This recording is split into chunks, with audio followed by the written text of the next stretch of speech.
It is not uncommon to observe accumulations of dust in locations within a residence that are typically overlooked during cleaning activities. These areas may include the upper shelves situated behind a television set, the underside of furniture, and windows. It is not uncommon for individuals who replace windows to recognize that those who are perceived to be tough may not necessarily engage in such activities. I am compelled to clean the dust from various locations in my house. This practice originated when I was installing new bedsheets.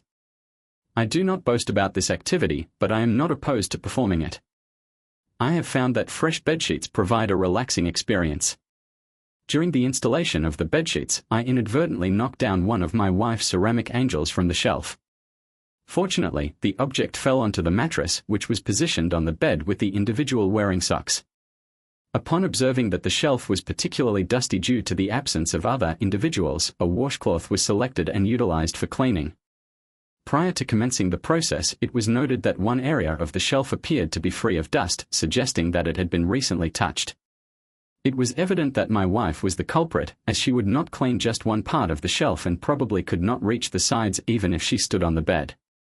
Upon closer examination of the angel, I discovered something rather peculiar, a camera lens in one of its eyes. My thoughts were a jumble of emotions, some of which were rather disconcerting. Ultimately, I decided to leave everything as it was. I proceeded to go downstairs, prepare coffee, and reflect on the situation. I was perplexed by the rationale behind Cynthia placing a camera in our bedroom. A multitude of hypotheses emerged, including the possibility that she was investigating my potential infidelity, creating videos for herself when I was absent, or even recording. I considered the possibility that she was engaging in sexual activities with another individual. However, a more disturbing notion emerged: what if she was selling or sharing our videos with someone else? This idea was particularly unsettling to me. While I did not believe that she was engaging in infidelity, the technical aspects of this situation were beyond my comprehension. Therefore, I sought the expertise of our company's security specialist, who is highly proficient in home security. He is an expert in the field of security systems and frequently collaborates with private detectives. He emphasized the crucial importance of identifying the location where the camera was recording. I requested his assistance, and he promptly agreed to assist me. I was curious as to why it was necessary to ascertain the location of the camera with such urgency. I inquired of Paul Ryan, who informed me that there was a significant possibility that I had been captured on camera. Paul Ryan subsequently located the camera. He informed me that if the camera is not live streaming, then once someone checks the recording, they will be aware that you saw it. This could make it more difficult to determine who placed the camera there. Would it not be prudent to ascertain what has been recorded first? I had not considered this. After conducting a comprehensive search, we were able to successfully locate that the recording device was located in the basement, concealed behind a number of old paint cans on a shelf. Paul proceeded to remove the disc, after which we proceeded upstairs to insert it into the DVD player. The footage captured a number of scenes from a couple of nights, including moments of intimacy between Cynthia and me, which barely crossed the line into graphic content. Additionally, the footage captured the moment when I discovered the camera. Upon inspecting the disc, Paul noted, "Here's some good news. It seems no one has checked the latest video, and it doesn't appear to be actively streaming to anyone's computer." However, he added, "I can't be entirely certain we can manipulate the recording on the disc so that the individual who discovers the recording will likely perceive it as corrupted and will not discern the image of the subject or suspect that the latter discovered the camera. This should provide a window of opportunity to determine the best course of action. Is there any further assistance you require? Paul, I suggest you prepare a cup of coffee. I will inform you when I have concluded my task." Upon completion of Paul's work, I returned to the kitchen table with my coffee, pondering the optimal approach for informing Cynthia about the camera. I considered several potential strategies, including ignoring it, testing her reactions, or directly confronting her. The latter option was particularly problematic, especially in light of Cynthia's recent emotional state. Irritability and accusations without concrete proof could potentially elicit an explosive reaction. I considered whether her moodiness might be connected to the camera. After Paul had completed his work, I treated Ed to a beer. I decided to proceed with a rather unconventional plan. In our sales office, there was a new colleague named Terry. She was highly attractive to most men. She could handle leering and suggestive comments from men gracefully without causing any offense. She was usually cheerful and had a good sense of humor. During lunch, I approached her to lay out my plan was met with approval and assistance from Terry, who was also acquainted with my wife. Interestingly, my wife had a relationship with Harriet, a secretary in the office where Cynthia currently works. I was aware that they engaged in regular discussions, often pertaining to my interactions with other women at the office. Cynthia's distrust of both me and other women originated from the revelation that I was not her first choice as a husband. This information was disclosed during an incident at my high school reunion. My former rival, Dale, openly informed Cynthia and the other attendees that he had previously dated a woman that we both knew. I had been involved with her, regrettably, but she was my preferred choice. However, I ultimately became the second option shortly after their engagement. I crossed paths with Cynthia, dated her, and eventually married her. Some suspected it might have been a rebound situation, but despite the circumstances, my love for Cynthia remained. For over a decade, the new woman and I strategically positioned our Elsas within earshot but out of sight from the secretary. I am eager to explore that new game in bed. When might we give it a try? I played along, responding, I might be able to arrange a long lunch break tomorrow. No problem, she replied. I am gratified to report that I have never engaged in this particular sexual practice with a partner. Neither have I. There is no individual I would prefer to undertake this first experience with than you. I am appreciative of your kind words. The trap was set, and I must now await the response. Upon arriving home, I observed that Cynthia was in the kitchen, her demeanor indicating displeasure. Her expression indicated that she was waiting for a response. I replied that I was doing well, but that I already had lunch plans. She seemed satisfied with this answer and replied that I could get a rain check. I reassured her that I would not usually pass up lunch with her. However, it is an established client who owns an apartment complex and I would not want to disappoint them. I was satisfied with my acting abilities. She gave me a knowing look and responded, "Oh well, maybe another time."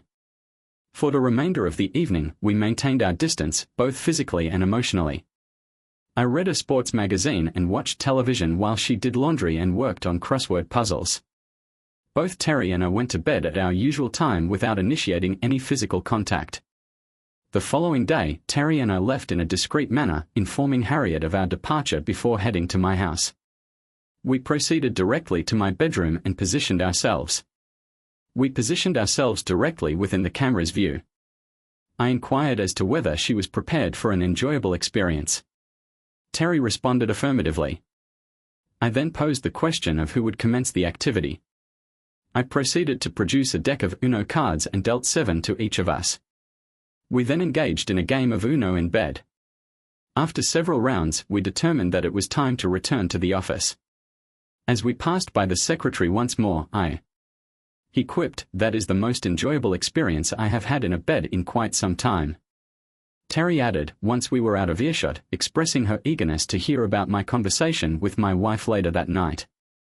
The remainder of the afternoon at work proved to be a challenge for me as I was uncertain about what awaited me at home. The day drew to a close and I set off for home, taking my time to allow Cynthia sufficient opportunity to view the video. I was unable to suppress a broad grin as I arrived home. I was taken aback to find Cynthia seated on the couch, tears streaming down her face. Her grief swiftly transformed into anger upon catching sight of me. "Could you?" she exclaimed, her voice rising in volume. "What about our marriage?" I feigned ignorance and responded, "What girl?" Cynthia continued, "Don't play dumb. I heard about it. You were cheating in our bed. I saw the disheveled bed. I want you to leave now." I protested, "Wait, you couldn't have. Have you seen anything incriminating?" "I am at a loss as to what you are referring to, Cynthia. I did not witness any such incident. I only heard about it from Harriet. You were quite vocal about your meeting with the new girl. You seem to believe that you have managed to avoid detection because there is no concrete evidence. However, I am aware that there is a recording. You have yet to provide proof that you did not watch it. What proof do you have? What are you talking about, Cynthia?" The video was taken from the camera you concealed in our bedroom. What camera? In what angle? What are you talking about? I feigned ignorance, stating, "Don't play dumb. You know exactly what camera you put it there." I did not place any camera in any location. If I had a camera at this time, I would have placed it in your room. I am astonished that you are treating me in this manner. It is likely that you removed the camera after witnessing my actions. Now, you are attempting to portray me as the antagonist by fabricating stories. If you are insinuating any involvement on my part with a spy camera in our bedroom, there are two possibilities: either you are fabricating this story or you are the one responsible for the camera. I am aware that this information may not be helpful at the moment, but I will investigate. Cynthia followed me upstairs and I noticed that the angel above our bed was missing. The dust remained, but the angel was absent. Please note the absence of the angel with the harp. The angel with the harp is no longer present in the bedroom. It is reasonable to conclude that it was removed by the individual in question. It would be prudent to ascertain whether the recording device has also been taken. Cynthia, it would be beneficial to provide a clear and detailed account of your involvement in this matter. The search for the aforementioned device was conducted in the basement, behind the paint cans. However, no such device was found. There is no evidence of the recording device. It is reasonable to conclude that you have disposed of it. It would be helpful if you would stop making unsubstantiated accusations and provide a clear account of what is happening. Perhaps we could go upstairs, have coffee, and discuss this at the kitchen table. I have recounted the story of the sheet, the dust, the angel, and the security expert since I had not yet installed the camera. I had suspected she had installed a camera. We will address your erroneous assumption that I had installed cameras later on. For the time being, I will clarify how this relates to you and the device in our bedroom. I had suspected you had planted the camera to catch me in an affair. In response, I had decided to stage a scenario with a colleague. The worker's actions created the impression that an illicit midday encounter was about to take place in our bedroom. We deliberately disrupted the fabricated conversation in the hope that she would prompt you to view the video. This would show us playing a card game in bed. The state of the room was a deliberate attempt to cause distress. Everything is your distorted thinking and the state of our marriage have led you to engage in a flawed line of reasoning. Do you truly believe I am that naive? You have already drawn that conclusion. Cynthia paused, composing herself. I directly inquired as to whether I had given you cause to suspect that I was aware of your deceit. It is unlikely that you would have questioned whether I was aware of an affair if you were concealing one yourself. By catching me, you could justify the affair, whether it had already taken place or was in the planning stages. I braced for a response. She then asked me whether I believed she was seriously involved in an affair. She did not specify with whom. I was unsure whether her gender or species mattered.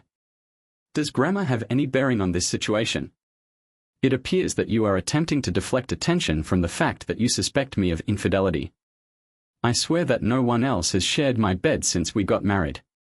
Is that sufficiently clear for your perplexed mind? Ryan, it seems that there is only one possible explanation for this situation. As I see it, you are attempting to shift suspicion of an affair onto me. I am unable to accept that. I am incredulous at your behavior. I am at a loss as to how to respond to your baseless accusations. I must ask you to leave.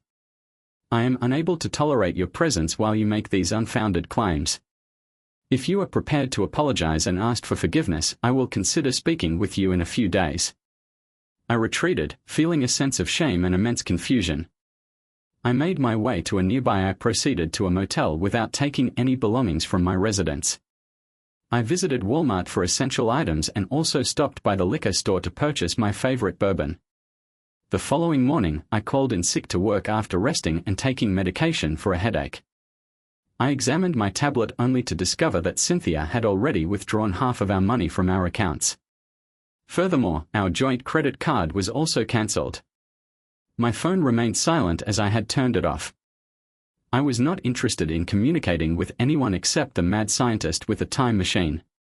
Even my functioning brain cells were unable to determine who had placed that accursed camera in our bedroom. If neither Cynthia nor I were responsible, I even considered Anisha at this point. The perpetrator must have had a key to the house, as none of the children had one, nor did the neighbors. The key had been returned after house sitting. An unsettling thought crossed my mind about our neighbor Frank and my wife, but surely she would not resort to such a thing. I was utterly perplexed. I spent another day drowning in self. I was forced to accept the unsolved mystery and attempt to resume a normal routine.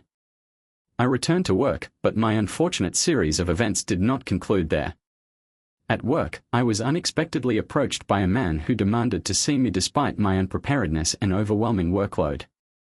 I was compelled to meet with him, and upon doing so, he presented me with an envelope containing legal proceedings from Cynthia. These proceedings outlined the terms of our separation. It was an unfair situation. She even jokingly offered her ceramic angel collection, which led me to imagine using them for target practice. It was the first time I had smiled in days. Then I began to consider how to handle the situation without allowing it to escalate over a simple camera footage, just as things seemed to be at their worst. Paul, the security expert, reached out to me. He had been trying to gain access. He then proceeded to claim that he had something important to share, and proceeded to send me a video that unexpectedly showed my own basement. I was taken aback to see that there was a camera there too, focused on the paint cans which hid the recording device.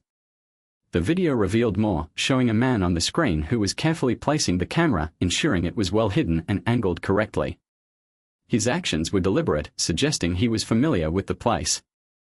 The man, whose identity was unknown to me, took possession of the recording device and held the angel camera, thereby indicating his involvement in the setup. He had arrived shortly after Terry and I had been in the basement. This new revelation added another piece to the puzzle, implicating a man who was possibly connected to Cynthia's past or her workplace. Our neighbors were unlikely to be involved. I returned Paul's call and questioned him about how the camera had ended up in my basement. I then revealed that I had been carrying a camera as a precaution after discovering the device, thinking he might want to be informed if someone attempted to tamper with it. I had not disclosed this earlier to avoid raising suspicions. I apologized, explaining that I did not know him well enough at the time. I inquired about how the intruder knew to take the belongings. Furthermore, I alluded to the possibility of another live streaming camera being involved. I forgave his hidden camera tactic and offered a reward for helping identify the man, while flowers were appreciated. I hoped he meant a Hershey's kiss. I inquired if he knew of anyone who could be behind it, specifically someone at Cynthia's workplace. He mentioned Harry, but expressed reluctance to inquire as it might be risky. There was someone else. I also mentioned that I had approached Harry in a discreet manner, surprising her when she noticed me looming. She threatened to call security, but I implored her, mentioning that someone was interfering with my marriage. I asked if she recognized the man in a photo from her time working with Cynthia. Initially reluctant, she eventually provided information about the person. Thomas Bell, who had been known as the water-cooler warrior due to his tendency to recount tales about his military experiences during breaks, was, in fact, a mere supply clerk. Despite this revelation, we had chosen to keep it under wraps to protect the integrity of the Human Resources Department. Bell considered himself a ladies' man, particularly with Cynthia. Did she fall for his act? The man looked up fearfully, whimpering and insisting that he was harmless despite his evident fear. I pressed him for answers about he explained that he had installed a camera in our bedroom for reasons of a romantic nature. He also revealed his feelings for Cynthia and his intention to create a rift between us. His plan was to catch me cheating, which would prompt Cynthia to leave me. He had copied her keys and planted the cameras when we were out. He then proceeded to monitor the footage for approximately 3 months. When confronted with the fact that nothing incriminating had been recorded, he was initially at a loss for words. His desperation led him to consider using the footage to convince Cynthia that something was amiss in hopes of persuading her to divorce me. He claimed that he was on the verge of convincing her even without the video. Cynthia's arrival interrupted our confrontation. She was shocked and angry, admonishing me for attacking the man named Tom despite my protests and his confession. Cynthia was in disbelief and ordered me to leave. She warned that she would call the police for assault if I continued. I was in a state of heightened agitation and hastened to collect my essentials from the driveway where my belongings had been left for 2 days. In my emotional state, I scattered the rest around the yard. I ultimately decided against informing Cynthia about Tom's confession, recognizing that she had her own narrative in preparation for the impending divorce. I retained the services of a private investigator, Paul's recommendation. I recommended that charges be pressed against Tom for breaking into our house. However, Cynthia countered, claiming that she had allowed him to install the camera in the middle of the divorce process. I retained legal counsel to negotiate a more favorable outcome, while Cynthia's legal representative was occupied with modifying her demands, further intensifying the already considerable tension between us. At this juncture, Paul contacted me, and we agreed to meet for dinner to discuss recent developments. I was anticipating that Paul would divulge some intriguing information during our dinner meeting. He proceeded to inform me of the findings he had uncovered regarding Thomas Bell, the individual with whom Cynthia had engaged in an extramarital affair. It became evident that Thomas's wife was not particularly intellectually gifted, yet she possessed a certain degree of physical attractiveness. Their relationship commenced during their high school years when she became infatuated with his persuasive demeanor. This ultimately resulted in her becoming pregnant and subsequently entering into a marriage with him. Presently, Thomas feels a sense of embarrassment when he is seen in public with her, which has led to them largely avoiding such settings. They typically maintain a low profile or socialize with family members. This prompted me to consider the potential implications of this situation in the context of my divorce. Paul mentioned that a private investigator they had retained had developed a hypothesis that Thomas might still possess videos of Cynthia and me to avoid attracting attention. They dispatched another investigator from a different city to Thomas's residence. Thomas's wife, believing this individual was a colleague, permitted him access and directed him to the location of the videos were stored in a manner that allowed for easy identification. Some of the videos were labeled with Cynthia's name. Upon examination, the videos showed Cynthia and Thomas in our bed, and there were also instances of me in the videos. The content was primarily focused on the couple's displays of affection, and it did not appear to be particularly graphic. It seemed that Thomas was attempting to take the relationship further, but Cynthia was not amenable to this. I inquired with Paul about the possibility of using these videos as evidence in court, but we ultimately determined that it was inadvisable to do so. The videos were sufficiently revealing to make Cynthia uncomfortable. I considered using this as a sort of leverage, but I decided to let Cynthia know I had the videos. However, I planned to do it carefully, without revealing how I got them or what my plans were. I had to be cautious because both the private investigator and I could get in trouble if I wasn't careful. Watching those videos stirred up a lot of emotions in me. I was angry, but also I was disconcerted by Cynthia's willingness to jeopardize our marriage over an individual of such unremarkable character. I opted for a cautious approach and sent one of the videos to Cynthia anonymously, ensuring that there was no traceable link to my identity. Several days later, Cynthia initiated contact, inquiring if I had shared the video with anyone else. I reassured her that I had consistently maintained transparency and honesty with her. Although I wished I could say the same about her, Cynthia reached out to me for the first time since our separation. She was visibly distressed and inquired as to whether I had shared the video with anyone else. I reassured her of my honesty and highlighted that I had always been truthful in our relationship. Cynthia acknowledged that she could not say the same and admitted that she deserved my mistrust. Her primary concern was she was uncertain as to whether the video had been disseminated beyond our immediate circle, as she believed that would irreparably damage any chance of reconciliation. However, she expressed a hope that we could still repair our relationship. Cynthia did not evade the truth. She admitted that while she and Thomas never had physical intimacy, she could not guarantee that it would not have occurred if their relationship had continued. She partially justified her actions by pitying Thomas, who she acknowledged that her family life was challenging but stated that this was not the sole factor influencing her actions. She revealed that the excitement of receiving admiration from another man was a significant motivating factor.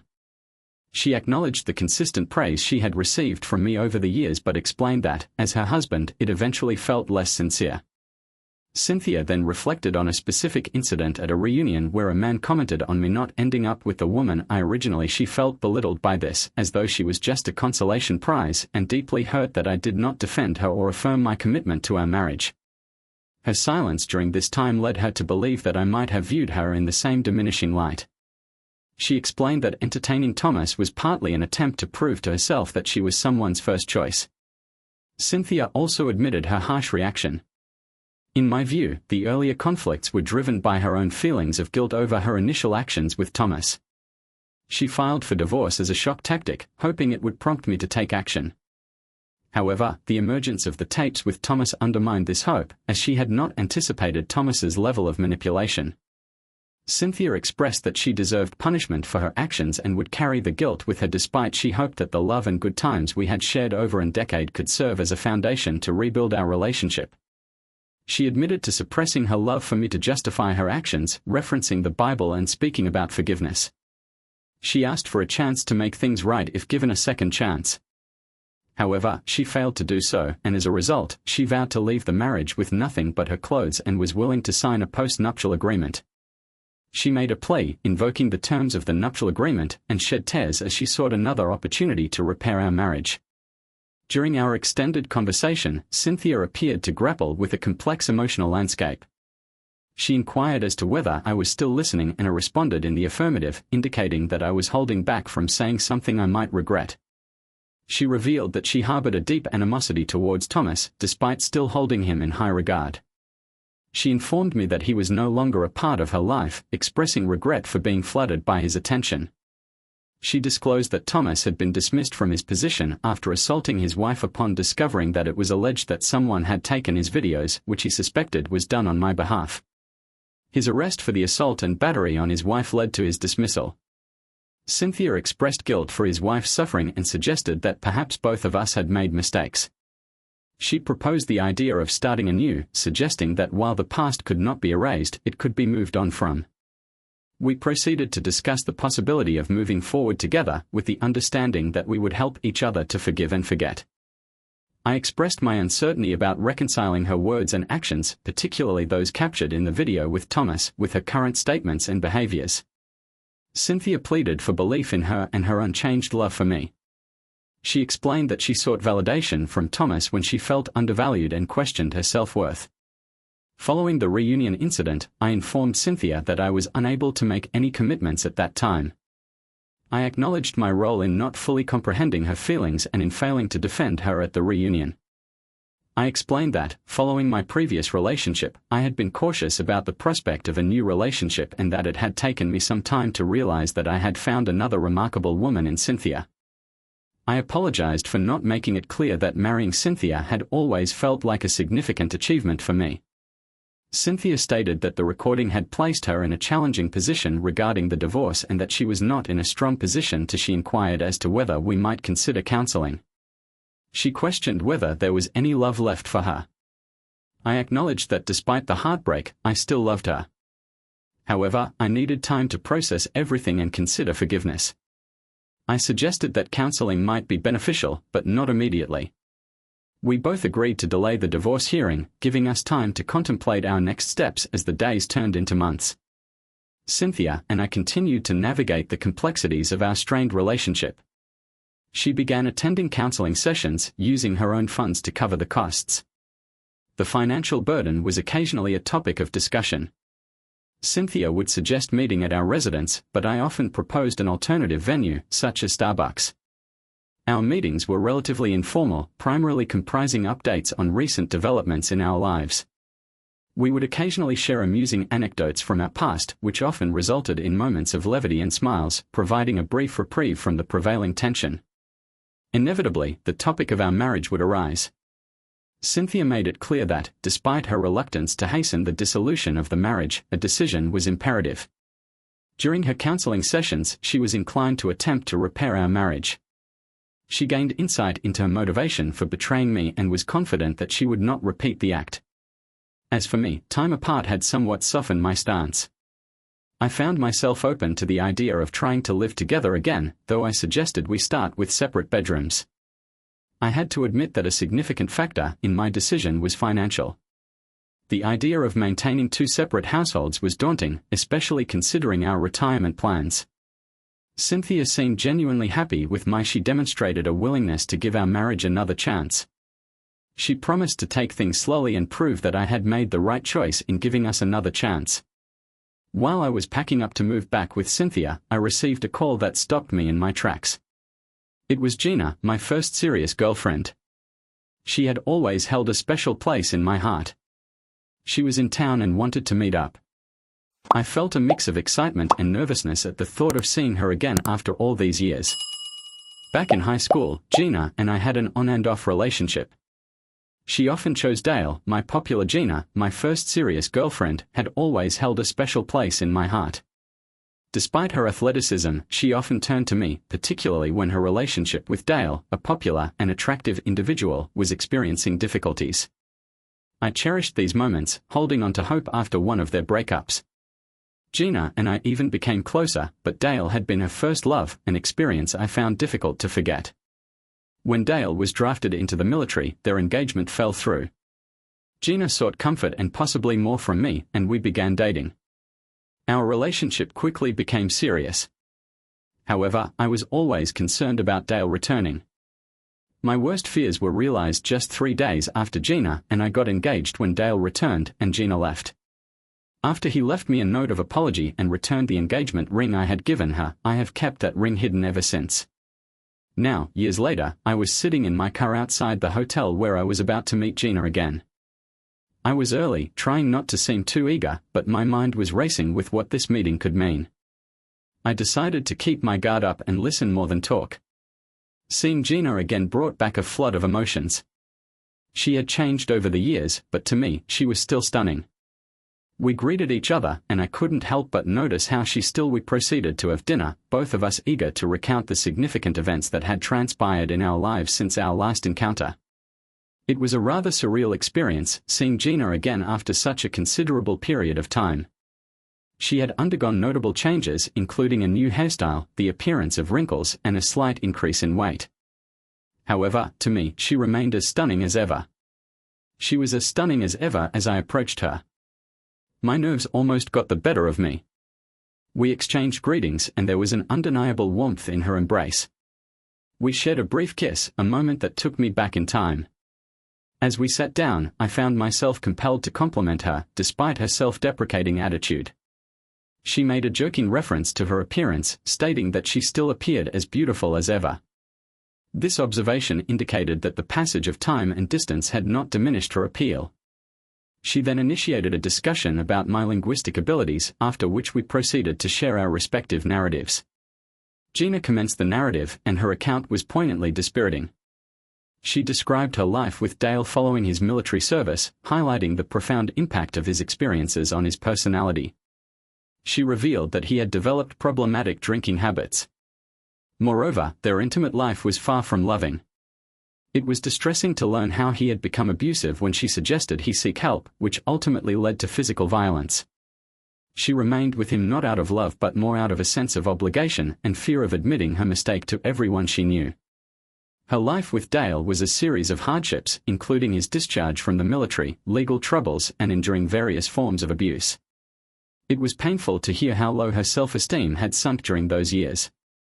During those years, her self-esteem had diminished. She attributed her ability to endure the marriage, which ultimately ended with Dale's demise due to alcoholism, to the guidance she received from a therapist. Upon hearing these details, I experienced a complex emotional response, encompassing sadness for her past experiences and a sense of relief that she had emerged from the abusive relationship. The recollection of these events underscored the passage of time and its impact on individuals. The emotional impact of our encounter was profound, yet it was evident that Gina was still processing her feelings. She reached for my hand, a gesture that instantly bridged the years we'd been apart. She explained that she had returned to town after hearing about my separation from Cynthia. She then proceeded to confess that I was the last positive memory she had of a relationship, which was a notable assertion given her tumultuous history was of our high school days and how I was consistently supportive, despite her mistreatment of me at the time. She described her return as an effort to reconnect and potentially rekindle what we once had. It was my turn to share, so I told her about. I proceeded to recount the details of my relationship with Cynthia, including the various challenges and difficulties that led to our eventual separation and the looming possibility of divorce. I acknowledged that despite the uncertainty and potential for further betrayal, I had not seriously considered the possibility of pursuing an alternative course of action with Cynthia. Gina's question regarding my desire to see more of her took me by surprise. I was caught between two opposing sentiments. I was aware that it might be unwise to place my trust in her again, given her previous behavior. However, another aspect of my personality, which might be characterized as selfish, was inclined to give us another chance. When she invited me to her hotel room, I was initially reluctant, despite the fact that Cynthia and I were separated. I still felt constrained by the bond of our marriage. I was not yet prepared for an intimate reunion with Gina, but I also did not. Gina requested merely to be held, and that is precisely what we did for several hours. There was a sense of comfort and familiarity in each other's arms that felt surprisingly natural. I inquired as to how long she intended to remain in the city, and she replied that it was up to me. I was candid with her, admitting that I was uncertain about my future intentions. She comprehended my feelings and stated that she would wait. The ambiguity of her intentions left me with a multitude of considerations. I was compelled to contemplate the future of my relationship with Cynthia, now that Gina's return had introduced a new variable. The emotional complexity I was experiencing was further compounded by the need to decide whether to resume cohabitation with Cynthia or to pursue an alternative course of action. A new beginning with Gina prompted a state of emotional turmoil. I found myself unable to contact Cynthia as planned, given her expectation that I would have already moved back in. I was compelled to inform her that my plans had undergone a change. I conveyed to her that I was not yet prepared to return home.